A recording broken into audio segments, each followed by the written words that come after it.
আমাৰ বাৰ্তা হ'ল শান্তিৰ বাৰ্তা। আমি সকলোকে পুনৰাই কৈছোঁ, আগতেও কৈছোঁ, এতিয়াও কওঁ যে অসমৰ যিবিলাক সংগঠন আছে, আছু আমছু আদি কৰি যিবিলাক জাতীয়তাবাদী সংগঠন আছে, সংখ্যালঘু সংগঠন আছে, সকলোবিলাক সংগঠনক অসমৰ উন্নয়নৰ হকে, অসমত শান্তি শৃংখলা স্থাপনৰ কাৰণে, অসমত সকলো জাতি জনগোষ্ঠীৰ মাজত সমন্বয় স্থাপন কৰাৰ কাৰণে যাতে তেওঁলোকে ভৱিষ্যত কাৰ্যপন্থা গ্ৰহণ কৰে। যিখিনি হ'ল আমি যাতে আৰু আগ নাবাঢ়োঁ, সকলোৱে যাতে শান্তি কামনাৰে শান্তিপূৰ্ণ সহাৱস্থানৰ কাৰণে সকলোৱে যাতে কাম কৰোঁ, কোনেও যাতে উত্তেজিত হ'ব পৰাকৈ কোনো ঘটনা সংঘটিত নকৰে, তাৰ কাৰণে আমি অসমবাসীক বিনম্ৰভাৱে অনুৰোধ জনাইছোঁ। আৰু চৰকাৰক আইনৰ শাসন বলবৎ কৰি, ৰাজ ধৰ্ম পালন কৰি সকলো জাতি জনগোষ্ঠীৰ মানুহক মানে সমদৃষ্টিৰে চাই যাতে অসমখন আগুৱাই লৈ যায়, তাৰ কাৰণে অসমৰ মাননীয় মুখ্যমন্ত্ৰীক আমি মানে বিনম্ৰতাৰে তেখেতক মই আহ্বান জনাইছোঁ যে অসমত বৰ্তমান যিটো এটা মানে অগ্নিঘৰ বা এটা পৰিস্থিতি হৈছে, এই পৰিস্থিতিটো আমি মুঠেই ভাল পোৱা নাই। আমি এই পৰিস্থিতিৰ অৱসান বিচাৰিছোঁ। উজনি অসমত যিবিলাক ঘটনা সংঘটিত হৈ আছে খুবেই দুখজনক। এজন ব্যক্তিয়ে বা দুজন ব্যক্তিয়ে কিবা এটা অপৰাধ কৰিছে, তাৰ কাৰণে কোনো এটা জাতি, কোনো এটা জনগোষ্ঠী দায়ী দোষী হ'ব নোৱাৰে। গতিকে আজি হিংসাই প্ৰতিহিংসাৰ সৃষ্টি কৰে, আপোনালোকে জানে। উজনিত তেনেকুৱা ঘটনা হৈছে, ক'ৰবাত নামনিত কোনোবাই কিবা এটা কৰি দিলে এটা ডাঙৰ এটা মানে বেয়া এটা অৱস্থালৈ গতি কৰিব। গতিকে আমি সকলোকে সংযত হোৱাৰ কাৰণে আহ্বান জনাইছোঁ। আৰু আপাৰ আছামত যিবিলাক সংগঠনে এইবিলাক ঘটনা সংঘটিত কৰিছে, আমি তেওঁলোকক বিনম্ৰতাৰে অনুৰোধ জনাইছোঁ যে শান্তিৰ স্বাৰ্থত, অসমৰ জনসাধাৰণৰ ভাতৃত্ববোধ সমন্বয়ৰ স্বাৰ্থত আমি যাতে সকলোৱে মিলা প্ৰীতিৰে চলিব পাৰোঁ। তেখেতসকলে যাতে উজনি অসমত যিবিলাক কাৰ্য সংঘটিত কৰিছে এইবিলাক বন্ধ কৰে, আৰু যিসকলে দুখ কৰিছে, দায়ী দোষী, তেওঁলোকৰ বিৰুদ্ধে কঠোৰতম শাস্তি আমি কামনা কৰিছোঁ। আমি জুডিচিয়েল ইনকুৱাৰী কৰি আমাৰ ধিং হত্যাকাণ্ডৰ লগত বা ধৰ্ষণ কাণ্ডৰ লগত যিসকল জড়িত আছিল তেওঁলোকক চৰম শাস্তি দিয়াটো আমি বিচাৰিছোঁ। লগতে অসমত যিবিলাক প্ৰতিদিনেই যিবিলাক হত্যা ধৰ্ষণ এইবিলাক কাৰ্য সংঘটিত হৈ আছে, এইবিলাকৰো মানে তদন্ত হ'ব লাগে আৰু দোষী ব্যক্তিসকলৰ দৃষ্টান্তমূলক শাস্তি হ'ব লাগে। এনেকৈ যদি হৈ থাকে তেনেহ'লে অসমৰ পৰিস্থিতি আৰু ভয়াৱহ হ'ব। অসমত আমি মানে লজ্জানত হৈ আমি জীয়াই থাকিব লাগিব অসমবাসী। গতিকে আৰু আমাৰ যিসকল শ্ৰমিক কাম কৰিবলৈ গৈছিল, এই শ্ৰমিকসকলক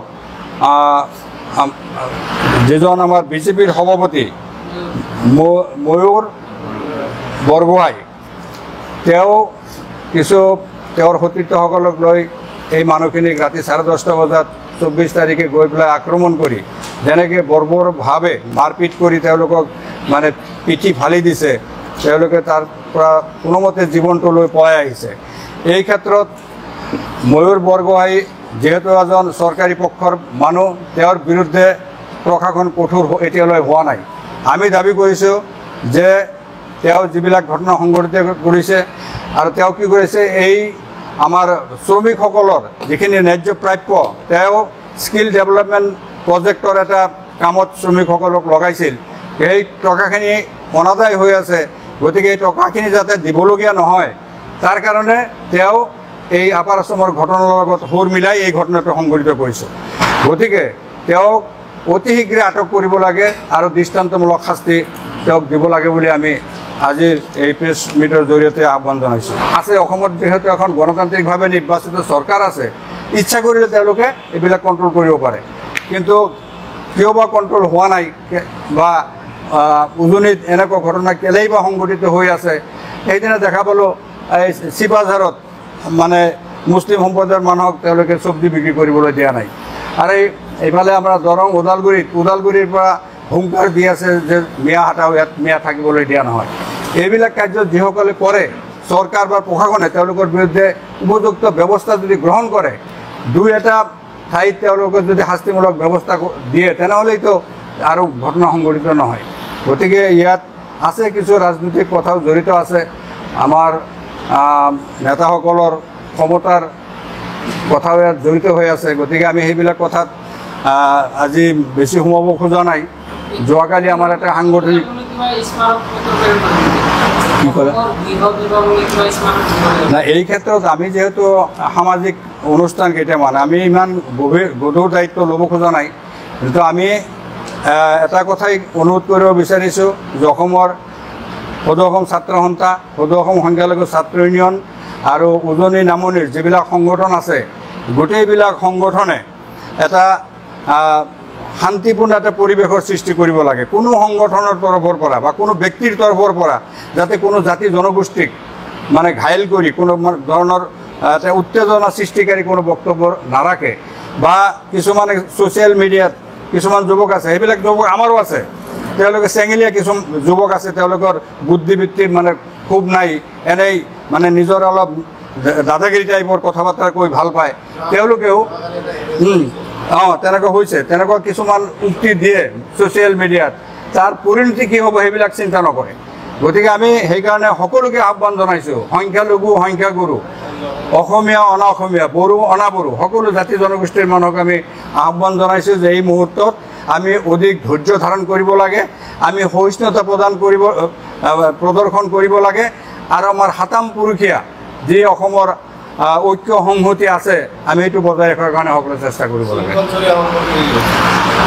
শৃংখল চলি অহা সম্পৰ্কে কি কওঁ, তেওঁ নিজেই কয় যে মই গণ্ডা টেক্স লওঁ, মই দাদাগিৰি কৰোঁ, ৰাইজৰ উপকাৰ কৰোঁ, ৰাইজৰ পৰা মই তাৰ মাননি লওঁ। গতিকে তেওঁ কোন ধৰণৰ ব্যক্তি সেইটো নিশ্চয় তেওঁৰ উক্তিৰে তেওঁ প্ৰকাশ কৰি দিছে। তেওঁ শৃংখল নামটোহে তেওঁৰ, কিন্তু তেওঁৰ ধৰ্ম হ'ল উশৃংখল। উশৃংখলতা তেওঁৰ ধৰ্ম। এই উশৃংখলতা চৰকাৰে ইচ্ছা কৰিলে যিকোনো মুহূৰ্তত বন্ধ কৰিব পাৰে। তেওঁৰ উশৃংখলতাৰ কাৰণে আজি অসমৰ ৰাইজৰ মাজত, গোটেই ৰাইজৰ মাজত এটা বিশৃংখল পৰিৱেশ হৈছে, এটা মানে হিন্দু মুছলিম পৰিৱেশ, মিয়া মানে অসমীয়া পৰিৱেশ, এই পৰিৱেশৰ সৃষ্টি তেওঁ কৰিছে।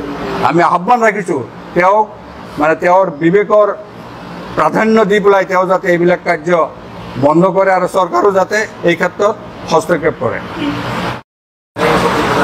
নাই, বৰপেটাত আমাৰ চব্জি বজাৰ পাইকাৰী চব্জি বজাৰ সন্থাৰ সভাপতি আছে, তেনেকুৱা কোনো সিদ্ধান্ত লোৱা নাই। আৰু যদি কোনোবাই তেনেকুৱা সিদ্ধান্ত ল'ব বিচাৰে আমি সেইটো হ'বলৈ নিদিওঁ। আমি তেওঁলোকক বুজাই পৰাই হ'লেও যিকোনো কেপাচিটিতে আমি তেওঁলোকক সন্মান কৰাম, যাতে এই ধৰণৰ উজনি নামনি এই পৃথক ভাৱৰ এটা সৃষ্টি নকৰে।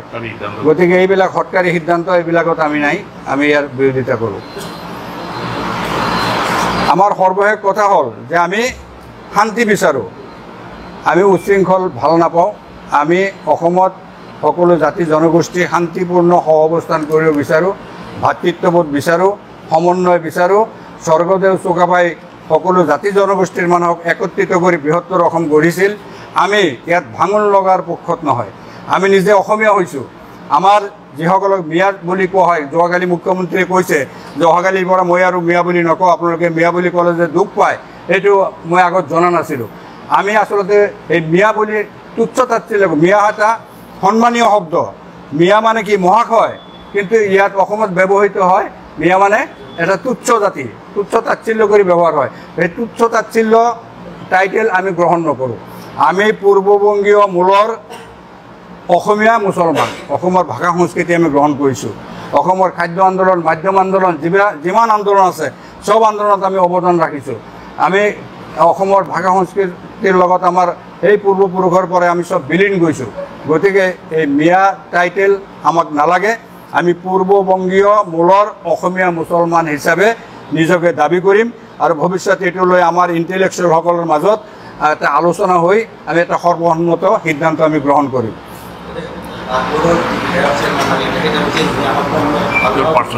এইটো বাগবৰৰ বিধায়ক চাহাবৰ সেইটো নিজা মতামত। তেওঁৰ কিজানি এই বিয়া নামত তেওঁৰ কিবা ৰাজনৈতিক মনোভাৱ থাকিব পাৰে। তেওঁ চৰৰ ৰজাটো, গতিকে সেইখিনি মানুহক তেনেকৈ তেওঁ বুজাইছে কিজানি।